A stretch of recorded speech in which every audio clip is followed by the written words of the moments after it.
So I'd like to introduce a good friend of mine, Jason Martin from ID Software. First, I want to thank Pixelogic for having me out here. It's always an honor to come out to these presentations, and there's so much talent here. It's just awesome to be around it. So thank you guys for having me. It's always a pleasure. Secondly, I'd like to thank my family at home. They're watching. So hello, Scarlett and Debbie. Scarlett's my daughter. She's 5. So hopefully she's getting a kick out of seeing this. I'm sure she'll lose interest in about 10 minutes. We'll set a record if it goes that far. Like Joseph said, yeah, I'm coming down here from good old Texas, Dallas, to work at ID Software. Been there for 4 years, steadily working on Doom. Hopefully you guys have seen the stuff out there for it, and we're looking forward to getting it out to you guys sometime in the near future.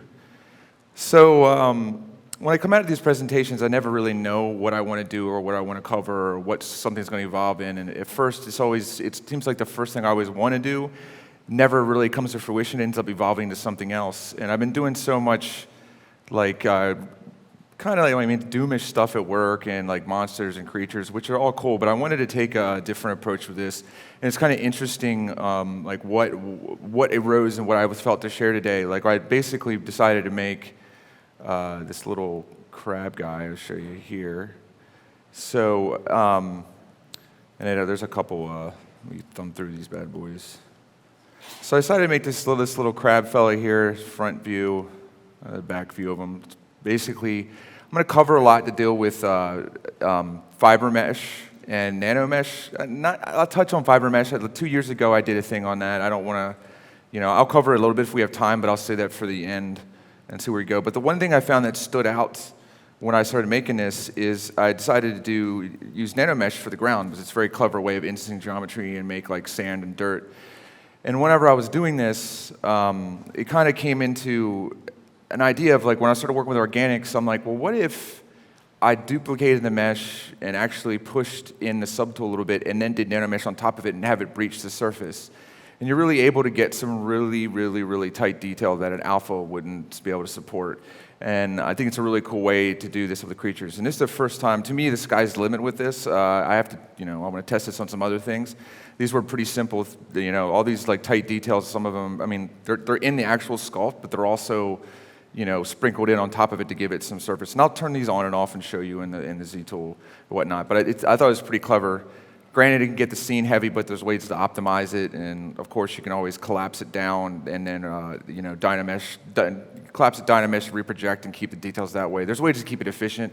The cool thing is in here, well, it's cool and bad because it makes it really heavy, but I have both. Nothing's collapsed, so I can go through each subtool and show you what I'm talking about.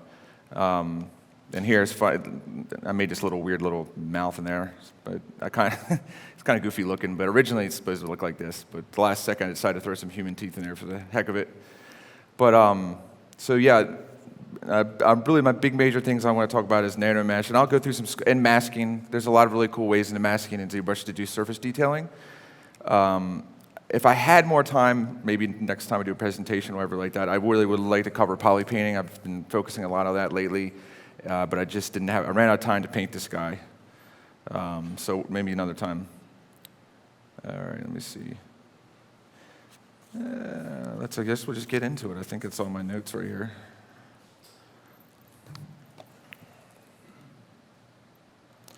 So here he is inside of, and bear with me, this is very slow with everything in here.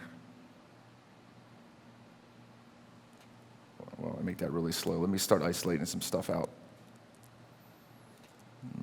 Do the crab claw, I guess, first.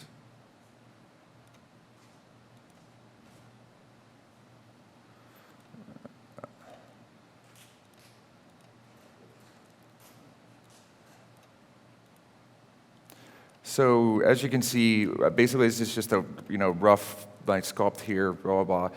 Nothing too fancy. It's pretty simple and clean. That's actually another reason why I chose to do a crab, because I wanted to see just how I can make, because their surfaces on a crab are pretty simple and clean, and I was doing it, I'm like, man, I gotta find a way to make this a little bit more detailed and a little bit more interesting, and it just kind of naturally came across that hey, this nanomesh thing kind of filled in the gaps, but So basically, my original sculpt, as you can see, there's nothing fancy going on here. This is pretty much created with clay tubes. I get asked that a lot. My favorite brushes, honestly, I use 3 clay tubes, Damien Standard, and the Standard brush are my 3 go-to things. So that's basically everything sculpted is with that, and you know, a little bit of stuff here and there. There's some masking stuff I'll go over too, but with peaks and valleys and smoothness and all that jazz. But so basically, here's the actual mesh, and then here's actually, these are isolated, the solos on. Here's actually a nanomesh and another nanomesh. And when combined, let me do this. Turn off solo so we can see it all in one shot. And when you combine them all together, you got like the surface to the crab and the surface, it adds to it. And then you also can get these really cool sand pieces and just dirt and, you know, whatever. And all this, the nanomesh is all instant geometry, and you can actually control the decimation of it. So what I'll probably do here is just kind of turn these off and recreate like the actual detail spheres underneath of it. So I'll duplicate this bad boy, and I will decimate it. I kind of like using ZBrush on it, but decimation you can actually use nanomesh on decimated meshes. It'll give you some variant. But honestly, it's, in my opinion, ZBrush is better because you can still use randomization to get the same breaking out. But you never know. I mean, it's worth exploring. I tried both. So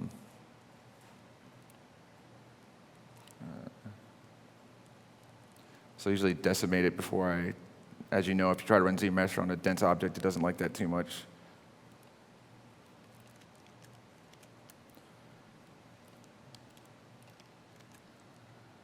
Like there's still let's turn on solo. All right, maybe one more time for good measure.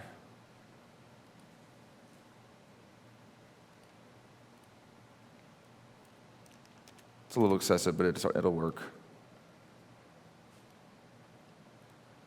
And head down here to Zenimax. I don't know why am I using the mouse?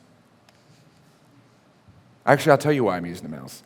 I forgot to, this is pretty painful, I forgot my tablet. So yesterday I had to actually use ZBrush with an ancient laptop with a mouse to do a couple edits, so I think my brain's remembering the frustration of last night trying to get all that stuff together. So okay, so now we just have a ZBrush. This is actually really good to build a nanomesh off of. And let me go down here too, we'll get rid of clay buildups. We'll just use, honestly, all my nanomesh stuff's really simple. I'm not doing anything fancy, but you can get crazy with it. So insert sphere, and you're gonna have to turn that into, the insert mesh is gonna have to be turned into a Nanomesh brush, so it's right down here.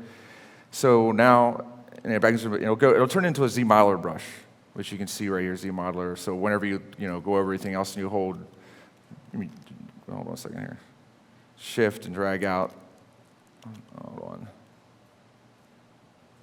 You can see it's one, and then you can also, depending on where you are on the edges, you gotta be careful. So you want to click on a polygon, and you can see I got an edge there. I actually want a polygon.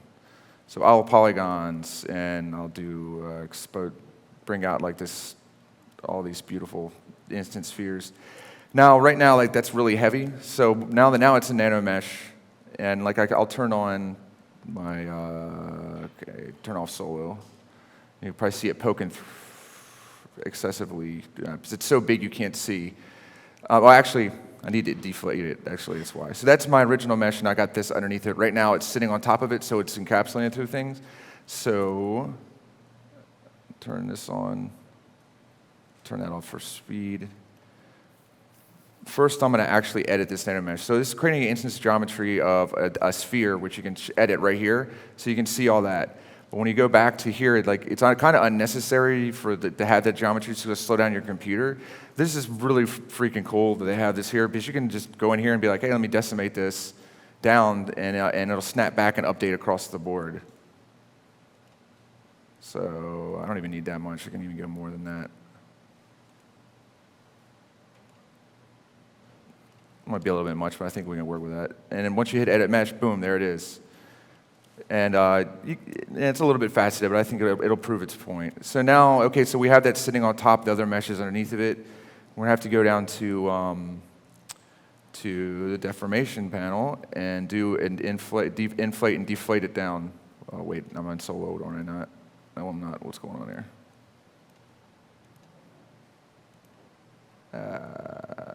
There. Wait a second. Yep.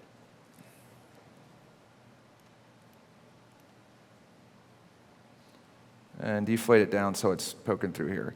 Now, right now, obviously, it's putting a nanomesh on each polygon, which, you know, I mean, you may want that. There's probably pretty reasons you can make some interesting stuff this way, but definitely not for a creature. You're going to need some randomization. So if you go back up to Nanomesh, they have all this really, really cool stuff in here to play with. The first thing I always do is this is your size. Go up, down of your actual Nanomesh. Let's try it like about, it's a little bit much. Oh, whoops, don't want to do that just yet. Turn this down a bit. I'm still using the mouse, look at me. I don't recommend that. These are good. Let's get down here to, and go to random distribution. This is where it starts getting interesting. So you start getting some random distribution. It's very, random and sitting there. But the one thing that stands out here, I mean, that looks kind of cool, but everything's on the same level. It's not. It's you want it a little bit, randomized in height and off the mesh. And the cool thing is since I did a negative inflate, it pushed it behind the mesh.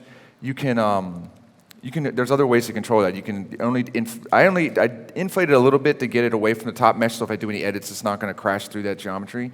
But you can totally control that over here in all of your offsets.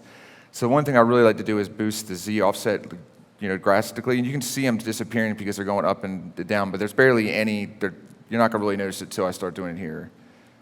So now they're coming off of each up. Expanding out from top of each other, and the size is getting a little bit too big, so you can go down like that. And by the way, like I'm doing this over this whole model, you can mask this out and do a nanomesh just to that, what area you want, and it'll stay there. And it's not a live mesh. If you turn it off, it won't go back. I've had some weird stuff behave that way, had some inconsistencies with it, but I think that's more user error, not ZBrush. Actually, I can almost guarantee you it's me. But this is actually still like, if I want my offset, I can just, it's going in. I mean, even you can do crazy. There's always an argument of well, you could do this with alpha, you can hand sculpt it. There's no perfect way in ZBrush. It's kind of like you got 10 avenues to get to the same point. Same thing with Photoshop. It's amazing techniques that can be used in a program for a long time and then learn something, from somebody who just started, for that matter. Information can come from anywhere, but I definitely did. So basically now you kind of have these little ones here, and it's oh, that's cool. I got some, tight surface detail. But the cool thing is you can easily do, I'll hide this, is just keep adding to it. And it's worth noting now, I'm not going to do it in here, but you can actually create a multi-mesh insert brush and a call on each one. So you can make a brush that has 4 or 5 different variants in it, and then load those through the Nanomesh. And in this instance, I'm just going to actually just go right back over and use the Zmodeler again on my brush and draw another sphere. And now these are coming down. Now it's replacing that one, but if you hold Shift and let go, it's going to add to it. And down in your Nanomesh panel, you're going to be able to step between these, and you can hide others and view one at a time. So that's the one we just created, and this is the new one. And again, you want to probably edit, so you want to edit this. So we're not so dense because it's just going to make things slow. And that's one thing that's worth pointing out too, is when I did one of the reasons why it's so slow is I still feel technically I could have went back to those subtools and decimated them down even more to optimize it, because at a distance, if you get right up to it, you can see some faceting, but at a distance, you're not going to notice it. So I technically could probably trim a lot of fat off the weight of that whole model. And I use this, there's a lot of subtools this is on, so I went pretty excessive. It's pretty fast. So unless you got tons and tons of them, which I always like to push ZBrush till it hurts. So let's do this again, decimate it down. We'll work with that. Edit mesh back again, and you do random seed. You can also, actually random distribution rather, I'm saying random, but you can have this, if you want some different seeds, you can step through all these. And there's other stuff that I've got. You can actually use. I haven't used this, but it's worth noting. You can use these tileable and vertical, and it'll actually even give you more and more crazy options. And we'll start editing this with the actual mesh underneath being shown. Or actually, sorry.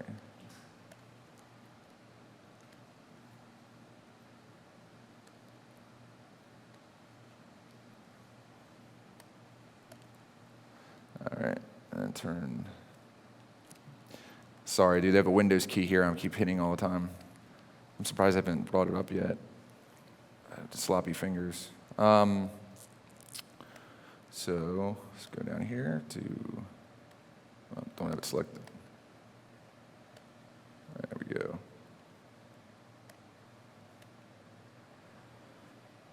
And again, I'll probably use my Z offset to kind of push it out a little bit. And let's say we make these maybe like, you don't want it, like it's basically it's the same amount of bumps as before. I would probably make these a little bit bigger and less of them.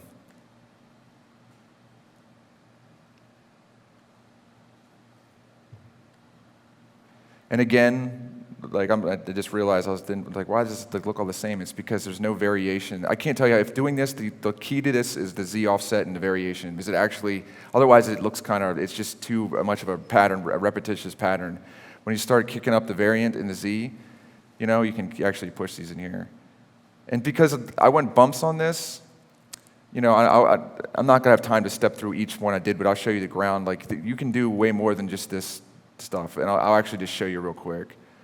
You can play around with the width of these, and again, the variance is the stuff. That's the money right there, because it's going to show you they're not always going to be the same. And anything organic, you're never going to want, consistency across the board. You want variety.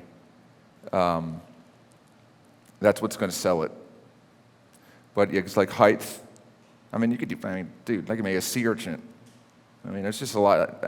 Like I said, I just stumbled on this, creating this character. I never intended I didn't think Nanomesh was going to be it. It just kind of evolved into that as is what I wanted to focus on for this. But I'm excited when I get back to work and start something new and just be like, like the sky, I feel like the sky's the limit here. If done correctly, it can get kind of dense and stuff, but if you think about like surfaces, even with creatures, I was messing around with like taking like a couple cylinders and micro meshing, or insert meshing cylinders in and making like a twig pattern, and then using that and then like kind of making an arc and then randomizing those shapes on the surface. I mean, I kind of wish I would have brought it in. I mean, it wasn't anything fancy, but just trying out random like surface stuff. And I was like, man, this could be, this is time and place. I think for depending what kind of character you make, there's like this may not work. It may have a lot of viability, but it may not. But it's just one of those more of another option to have to explore like the micro surfacing and like getting more and more detail. You can always, like I mentioned earlier, you can maybe achieve this with an alpha, but that's going to be a really dense piece of geometry, and I don't think it'd be as sharp with that. And if it becomes kind of a problematic, like too much, like I said in the beginning, I left all this live. At any time, you can go up to the actual render settings and turn the Nanomesh into an actual mesh, and then you can combine the two, Dynamesh, and then reproject, or actually just combine the two and make another one. It's Dynamesh and then reproject up to the original, and that'll give you most of the detail back. I just leave it live. It's depending on what you want to get, out of it. Like if I was going to make this a game mesh or anything like that, I would actually have to, convert it down to a single, mesh, combine the two, and then get it out to bake it out. Or say that, this is all made in here with ZBrush in mind. But if in a production-oriented sense, you would actually have to, make a cleaner retopologized mesh, project that on top, so you can get your displacement maps out to, for whatever rendering package you prefer. But so yeah, that's basically how I covered most of the bumps and bruises across the whole really character, just in that simple method. And if you want more, you can even like actually I'll do it. Another cool thing worth mentioning is that same mesh. I'll try to add some sand pieces on here, and we'll do we'll edit the mesh live with the insert mesh brush too, so you're not just stuck with a cube. So. This may look a little procedural. I don't want to take the time to mask it all out, but actually, no, we can do that. How am I doing on time, Joseph? It goes fast, you believe it or not. Next thing I know, I'm like, I didn't get to cover everything I wanted to cover. That's why I started with this, because I thought this was like the coolest thing to kind of share a workflow with. So,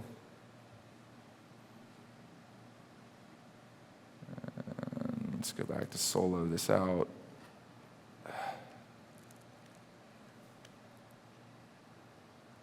Nanomesh. And let's do, I had a sphere in there before, we'll just do a cube. Insert cube, turn this into, again, the create NanoBrush.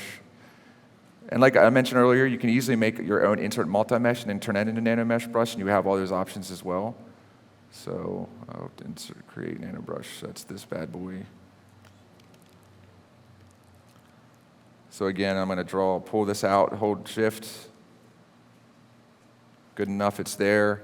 I'll hide the others, so just that the option of the cube is there.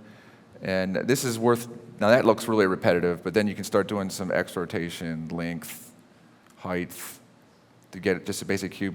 So I want granulars as sand on here, but that would look cool to be sparsed out with a little bit of cubes. But what's kind of cool is when, again, we can edit, but this is pretty powerful. So now I have this cube here. Now I can actually just start drawing random cubes all over here to make a chunk of sand. I mean, these aren't amazing, but you get the idea. And we'll decimate these down. Oh man, I used the wrong one with the, whatever. I did that like 3 times making this. I should have used the actual cube. This one has the no back face, but it'll serve its purpose. And once you have a bunch of these doohickeys all around here, like so. All right, I think I'm getting a little crazy here. That should serve its purpose. And we'll decimate this down. Oh, actually, that's not good because it's masked.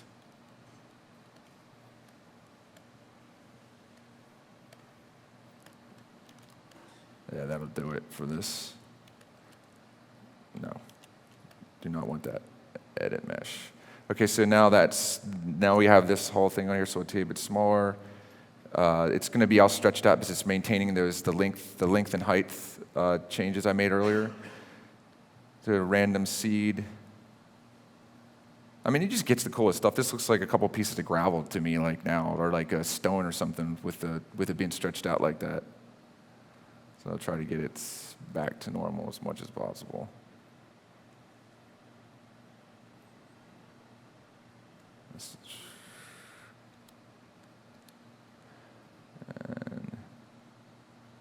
And something like that. Now, what I should have done is, I said I was going to do it, and I just spaced it, is I should have masked this area off. So I just could have just blotted like here, a couple areas where I went sand. I mean, I'm not going to go back and redo it again, because I want to get to some other things too, is just having that variation, but it'll serve its point. It's not going to look very good, though, in my opinion, because it's going to be all over the mesh. But we can now hide the others and then turn off solo so we can see the mesh thing on top of it. And it's kind of cool. It looks like little tiny crystals, or, I mean, I don't know. The most random things could look cool with this stuff. And I would take, just to make this look a little bit believable, we'll just turn the distribution way down so there's only a couple chunks, which doesn't look, it looks passable for a crab claw in the sand. Why not? Just boost the size of it. Again, with the Z offset, so you can get some variation out of that, and you can actually push it backwards some. And you can see you can kind of get, just playing with all these rotation, Y offset. I mean, there's just so many options in here. And again, like all these variables really make it like, believable. And, oh boy.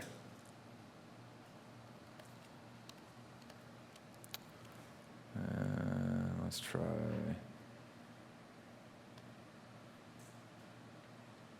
Yeah, like I said, it looked better with a mask, so we got to go kind of like small.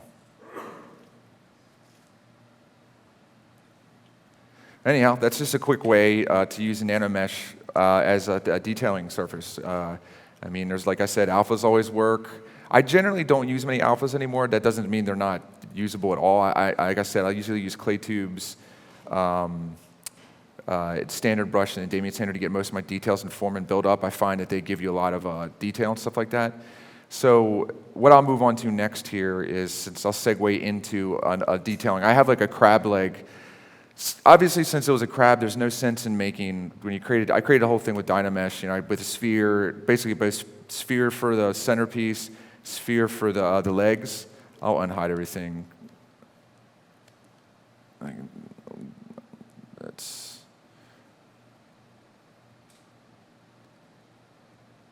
All right, goodbye, Nanomesh. We're going to send you to the graveyard.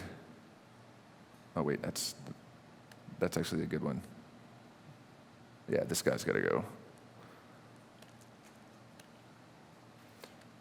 So here's the versions, the detail that I kept in. And here, another thing that's really cool. I'll cover this too real quick. Is see how it was all across the surface? Remember that mesh is underneath there, and you're controlling with the variant X and blah blah blah. But here, there's a whole other level after that where you can make it even more organic. Is just push and pull that mesh underneath that mesh, and the sky, and you can just get kind of. This may be a little bit slow, but you can get the idea. So if I want to just get rid of this, actually I'm on the wrong mesh. This guy. So I want to paint this out, push it in. Want more of it? Pull it out. And you can, actually I prefer to use clay tubes doing this. Clay tubes is my buddy. I don't know what I'd do without it.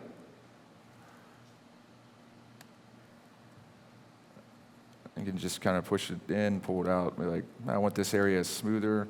Don't like it too much there. Just put it. This starts getting very, random and organic. Looks like somebody wants to talk to me.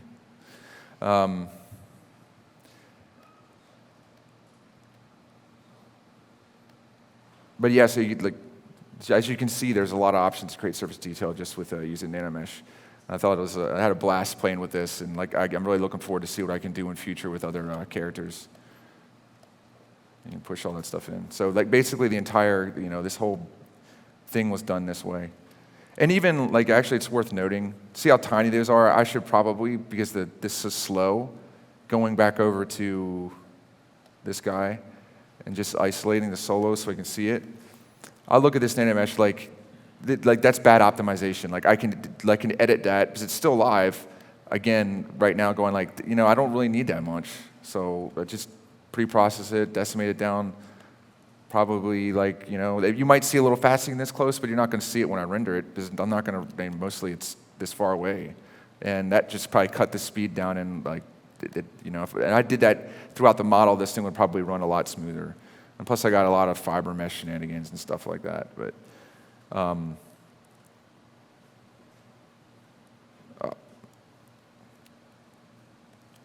I got these legs down here because I'm going to cover that next. It's a quick detailing thing.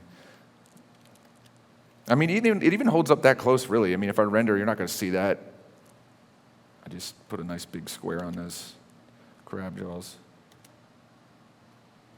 I likes to want to zoom in on everything, and I just want to get you focused on the eyes.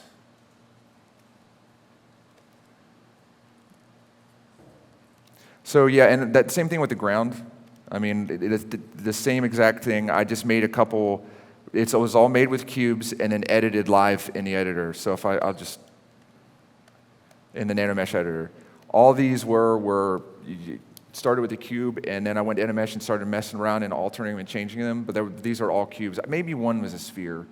I don't think so though. I think I just basically picked cube, then used the smooth deformer so it rounds the edges, so it's not all super sharp.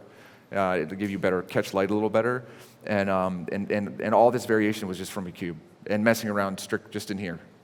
And there's, I'll step through these real quick. You can see, that was a cube.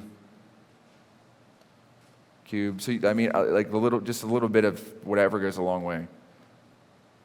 And that's just a straight up cube. And I think these are not decimated. Well, that one is. I guess maybe I did decimate these. So You can see them all together, and it works great, man. I mean, Nanomesh is just awesome. I mean, I can't even think if... It was funny, like, when I started making this character, I'm like, oh, I got to do the ground. Like, how am I going to do the ground? Sand is like, how am I going to sculpt that or whatever like that? And I remember, I'm like, oh, man, Nanomesh. I never got a chance to use it. Like, I saw its possibilities before, and I just remember from Joseph's videos when it first came out, and I rewatched those, and I'm like, oh, okay. And it was amazingly how fast and easy it is. It's beautiful. I love it. And you can convert it to geometry if you need anything else. I've said that a few times, but it's always worth noting. So, and I guess that's pretty much about all I'm going to cover. How much time do I have left, Joseph? You got about 100 minutes. Okay, cool. Sweet. That should be enough time to cover some detail stuff on the leg of just trend little sculpting stuff that I use.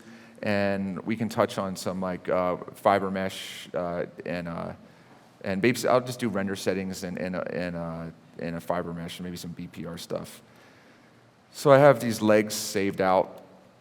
I mean, there's no sense when you're making any kind of creature like a crab, spider, anything with legs that you would model each leg, unless you're like speed sculpting or just having fun or whatever, whatever reason. I mean, you get some, you'll get a lot of asymmetry that way, but if production-wise, it just doesn't make any sense, and you always want to start with something that you can use. So, like, obviously, when I started the actual body of the crab, that was just created by a sphere, and everything else was pulled off of that. I would just mask and do extractions, and then detail it all up and stuff like that, and then separate them all out, and that's basically how almost all these pieces were started. But the leg was just started with a sphere and a Dynamesh pulling it out. I just made one that's semi-sculpted. I mean, it's got some detail on it, but it's just kind of simple in my opinion. So, I mean, that's just like, okay, so I got a somewhat detailed crab leg, so where do I go from here? And I'll cover some of my, like, just sculpting techniques and stuff. Like, I don't really use anything fancy. I mean, it's just, a couple brushes and go to town. I see people do all these amazing things sometimes, and I'm always like, man, I feel like I need to learn more. So, but I'll just cover a couple of these brushes real quick. So I have the leg here.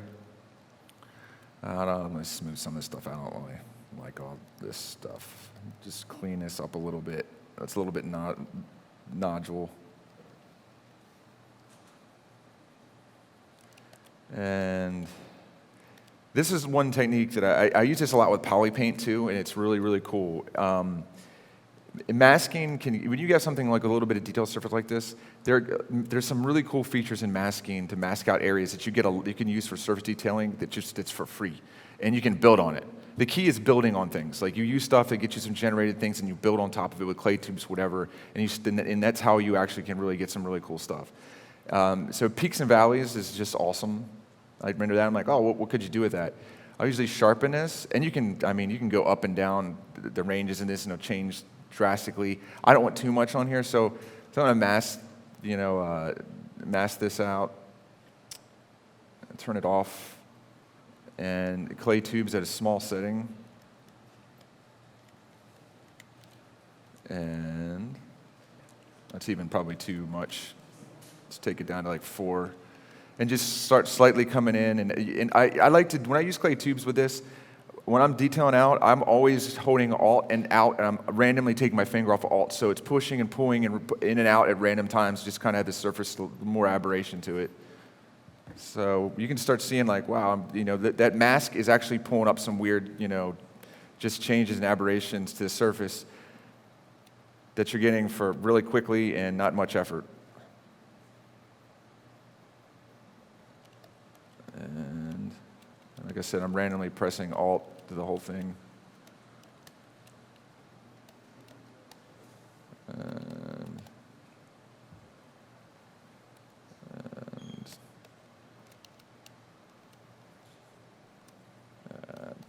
now, obviously, if it's something you don't like, just paint it back, or just hold Alt and you'll press it back. Or sorry, wait, I'm really screwing that up there. Undo those bad boys. All right. And you don't have to be like too concerned. Like just get it all in there. Like I said, it's a start. It's what we do after that ties all this stuff together. It's just gives you a lot for free to build on. It's all about building it up. So it's like, oh, okay, I got some, It's worth noting that even though this creature's surface is smooth, no surface is really that smooth. There's always some bit of, it's not like like perfectly clean. Like you're going to get some bit of like light bumps and how the light reflects to it and stuff like that. So even when something's clean, you can still mess the surface up slightly, and it just gives a lot more like life to it. So that's a really quick way with you see the music mask here, and you can change this stuff, and it change it even more. Like you get random settings. And I always like to do sharpen because it actually makes it tight, so whenever you start, and when you change it, you might get a couple areas that were a little bit, different. And there's also, you can use mask by AO. I don't use that, but for poly painting, if you're ever using that, if you definitely don't want your mesh to be very dense because you're going to be sitting a while trying to use it. But on a low setting, it works great. Good for poly painting and whatnot, but not really for what I'm showing. Mask by cavity can be handy. The mask by smoothness is really, I'd like to use mask by smoothness and mask in peaks and valleys mostly. And they kind of work together, and you can do more range. And again, you can sharpen it. And then, oh man, what's that going to look like if I start adding to the surface of that? And you might get it's not going to be drastically more because one's kind of building on the same a little bit, because obviously once you have, I start with peaks and valleys, but once you do the smoothness, it's going to build on what you already have on the geometry. So you're going to have those two. And you just kind of push and pull, get whatnot. So now I have kind of a start of it, and I probably want to clear the mask now and like just actually go through here and start building up stuff. And I'm just basically going to use the standard and probably mostly standard and clay tubes. So put some edges down here, get some.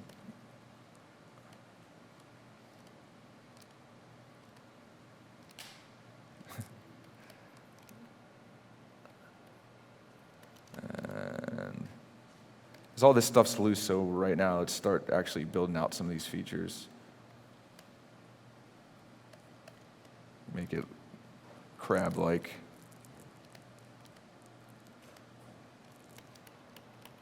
And hey, Joseph, this is where my brush that I want you to put in here. You know what I mean? Because I always joke around with the ongoing joke about these brush preferences. I always kid these guys about. What's really cool too is like if I want more spikes like down here, I'll just grab the move tool and like instead of actually building it up, and then you can kind of start getting the silhouette down.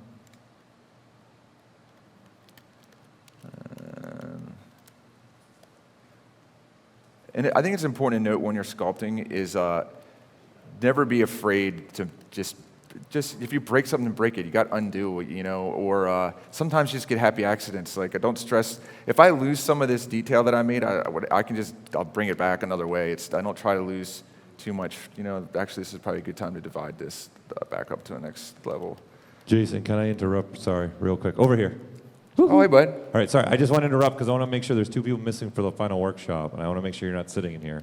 Joshua Elmore, are you in here? No, Joshua. Kazuki Sakamoto. You're not in here? Sorry, just want to make sure because they're not in there. Thanks, Paul. So now I'm just using the Damien standard to like carve out a little bit more details, and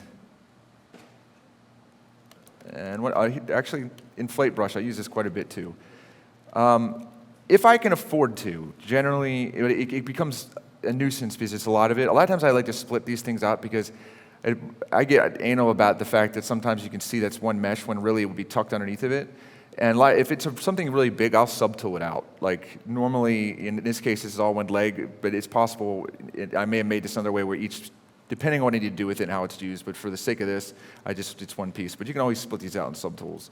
But to enclose those gaps sometimes, what you want to get rid of, the inflate brush is money for that. And you can kind of now it's starting to look like the flesh in between the joint of the crab right here. And you can do some little nodules on here.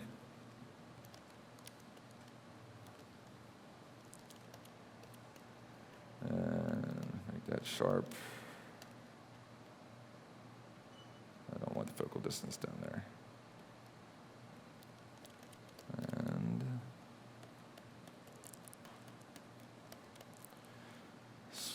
to Damien Standard. I'm saying that, right? Is Damien Standard? That's where it comes from? Okay, I want to give credit where credit's due. Oh, I also want to throw something out here. I've used this last time. I don't think I said anything. This material that I used it for everything. I got it from Joel Byington. I worked with him at id Software for a couple years. Joel's great, and I think he built this from somewhere else. I don't know where from, but I love this shader. So I want to give credit to Joel for tweaking it to this level because I've been using it for years and I just love it. It's a great mat cap. Thanks, Joseph. He's probably not watching. So let's continue around here. Just making the edges. I'm using a standard brush now. Just kind of like build it up. I've actually fallen in love. I think the standard brush is something back in the day everyone just started using all the time. And I kind of went away from it and used clay tubes, but I'm kind of like, in conjunction with clay tubes, I use both all the time now.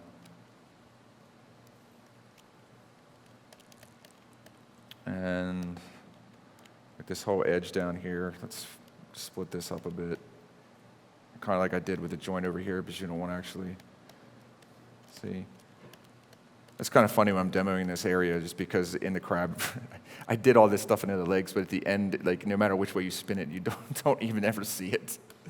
So it's worth noting when you're working on something, think about how it's going to be seen at the end, because you can probably save yourself time just focusing on areas of interest and what you're going to show. But I think it worked out because this is actually a good little thing to doodle on live. For general design principle, this thing's bugging me because the reason why is it's exactly splitting this thing in half in the rules of thirds and golden ratio and all that's not really appealing to me. So I'm going to ditch this thing right here so it doesn't look as evident and split the thing the actual joint in half.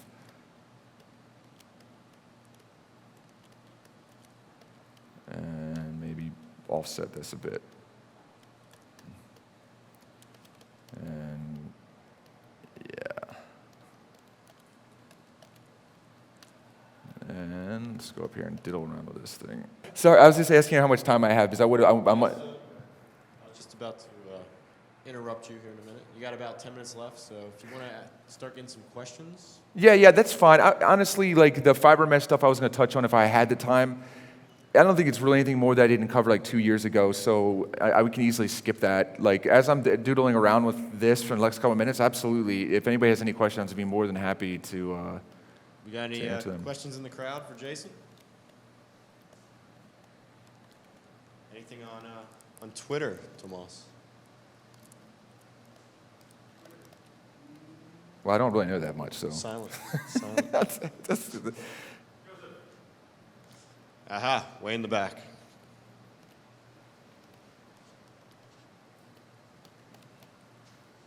Gonna make our way over here. Hey, sorry, I came in halfway through the talk, so if you cover this, I apologize.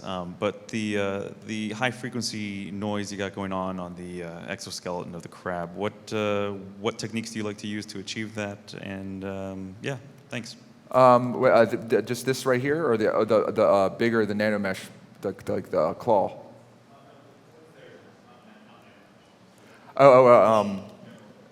Yeah, I was just talking about it earlier, and I'll gladly touch on it really quickly. How I usually detail anything is like I start actually. Real quick before we go into that, when I'm also detailing something out, there's important that you have first read, second read, third read details. And you have to balance them very correctly. So like in the big stages of things, so I do the leg and I get kind of all the form there, it'd be like my first distance read from, here. And save on. And so from distance read is like, say, from here. The second is going to be bigger forms of these little nodules in here and there, and then the third would be all my details and stuff like that.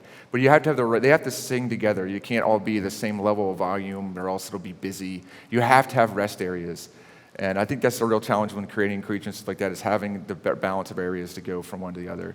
But to answer your question with the surface detail that I get really fast is all through masked by the peaks and valleys, and I usually sharpen it. And is that what you're talking about? Okay. So basically, so that's that, and then I'll come in, and I touched on this earlier. I have no problem going over it again. It only takes a second. And I usually use a clay tubes at a very low setting and go in and out, and it'll build up around that mask area and give you some really good stuff for free. And like I said, it's always about getting something to start, and then you build on it. I would never just be like, okay, I'm done. So now, since I did that, then I'll go in and be like, okay, so what do I have to work with, to build on, and to make interesting? Is then I have all these little nodules here. I can either make it more dots, spikes, like a crab's lumpy, so it's like these little tidbits here and there will really like separate. It'll actually start bringing this thing to life a lot more. And a couple cut, like, anytime you see stuff like that, it looks like it needs to be more defined. And, stuff. And stuff like that. Is there you guys any other questions? Any other questions? Oh, we got another one. All right, man. Well, that's pretty much, it. I can sit down here and doodle on this thing forever, but you're probably going to be bored of watching I should that, just but- stay back here, it appears. Sorry. What's that? All right. What would you do if you want to instance more than one object through the surface of an object? Oh, like if you want to have multiple objects underneath there? Yes, exactly. I've done that. I actually have done that a couple times with it. You can have as many as you want underneath the surface. You can duplicate it. I mean, beware of density and how much there. That's why it's really important to make sure you Z-remesh it and keep it light underneath there. But you can do, say you want 3 or 4 different nanomeshes that aren't all in one nanomesh. You can totally do that. There's no reason why you couldn't. I did that with the sand actually on the surface because with the masking, remember I mentioned that? I'll open that up real quick. So.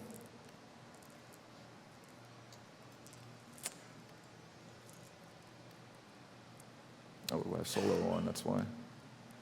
So there's actually, on just the surface area of here, I'll turn on solo so it pops through them. So that's one nanomesh, that's the actual base, and that's the smaller one. So I could have put those ones on here, but this one I made with a mask. I have some things, I'm not really sure what happens here, but I have noticed sometimes if you create a mask and do a nanomesh, and then you change something else, the variation will change. I think that's me messing around with the settings a little bit. I'd experiment around with it. I think it will work as advertised, but I definitely had some issues with it, so I just split it out and just, for lack of time. I wasn't in a hurry. I haven't slept much the last 2 days because the day job at work, we're on a crunch, so I had to get this done. So I kind of just brute forced it. So there's probably a more elegant way with the masking. So there's, there's these 3. You can just step through them, that one, and that one. And this nanomesh has got like 3 spheres, variant sizes. That's the base, and that's the... Another thing that's cool too is normally I would just go to town on this and detail this up really, really crazy. But what I did is I got it to kind of like, I'd say to me, this is really, if I was just sculpting this in the nanomesh, to me, I would consider this 80% done. I'd go in and detail this tighter and tighter and tighter. But I found, since with doing having a nanomesh underneath of it, when I turned solo back on, I kind of felt like it did it for me. So I was kind of like, so then with nanomesh on there, I went back in again and just kind of still did some, cool aberrations and whatnot. Same thing with the deal with the base of this, again, using, I can't voice enough, and I didn't have time to do it, but these smoothness things in poly paint are awesome.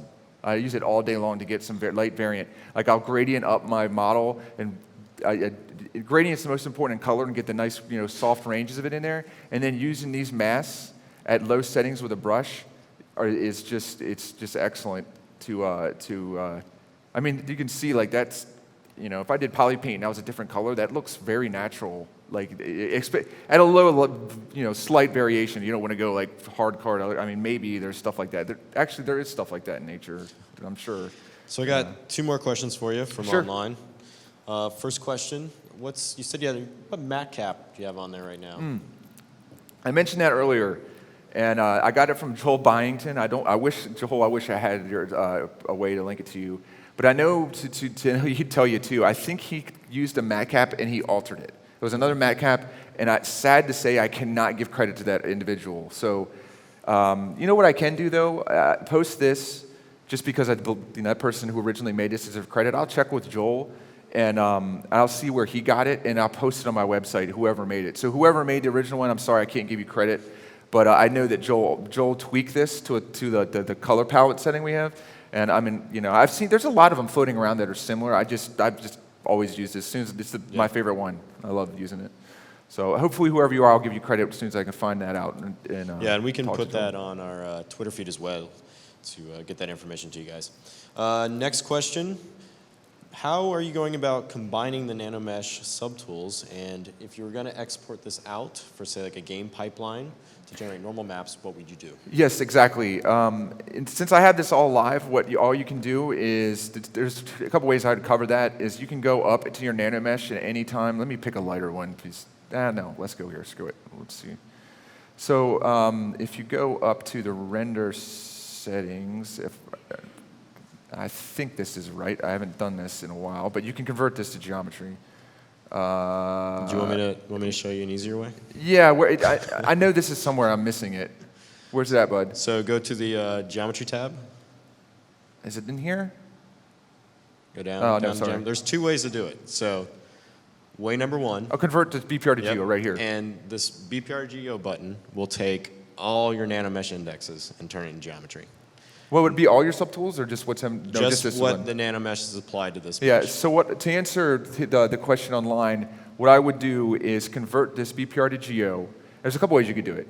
You convert it to Geo, and then just collapse all your pieces of geometry down to one mesh and export that out for baking. Or if you wanted to do like another option would be merge them all down, duplicate it, do a cleaner mesh, and then reproject that mesh to that, and you might get it there. I would probably not want to do that because I don't know if you the density. It might work in certain cases, but I feel if you just combine them, game pipeline wise, if you just combine the meshes and export that one mesh out, and you shouldn't run into any problems. Like I've done this with other things, not to this level, but just having meshes underneath meshes and pulling them out.